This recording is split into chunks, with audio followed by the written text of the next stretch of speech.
sa 12 luxury vehicle ng mga Diskaya ang walang entry record sa customs ayon sa paunang pagsusuri ng ahensya.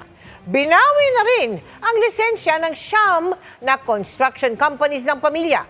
Tinutukan niyan live ni June Veneracion. June?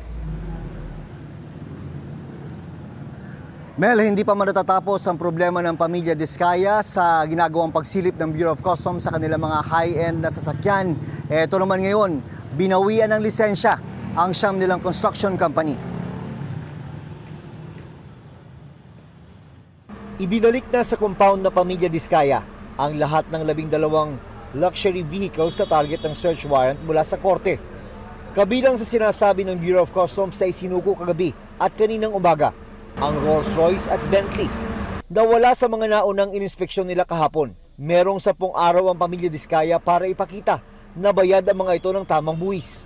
When we check with our systems, there is no entry record.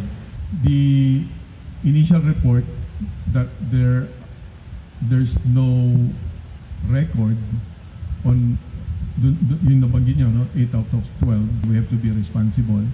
Make sure that the conclusions that we can derive from the investigation can stand in court pag kinakailangan. Target naman ngayon ng customs na makakuha ng search warrant para sa iba pang magagarang sasakyan ng pamilya. Base sa pag-amin ni Sara Diskaya sa Senado, 28 lahat yan. Pero kung paniniwalaan ang nakuhang impormasyon ng Senador Jinggoy Estrada mula sa LTO, 4 na po ang luxury cars ng mga Diskaya, bukod sa 40 iba pa.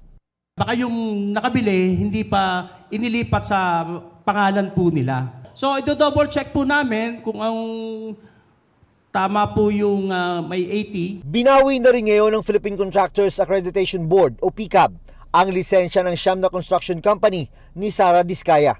Ayon sa board, labag sa batas ang inamin ni Diskaya sa Senado na may pagkakataong sabay-sabay na nagbid ang kanyang mga kumpanya para sa iisang kontrata. Kung nirevoke, ano kaya ang basihan? Kasi dapat may due process yan. Hindi po pwede yung dahil nakikiride on ka lang sa issue, swift po yung action natin.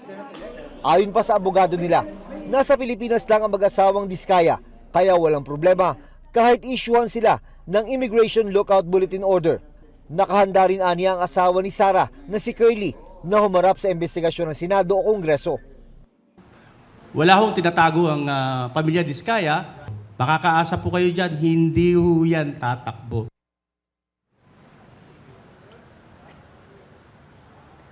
At kung narangyaan kayo sa mga nakita ninyong sasakyan kanina, abay eto pa, meron pa palang iniimbestigahan ang Bureau of Customs na mga eroplano, helicopter at yate ng iba pang nadadawit na personalidad. Sisilipin din kung nagbayad ng tamang buwis para mabili ang mga yan.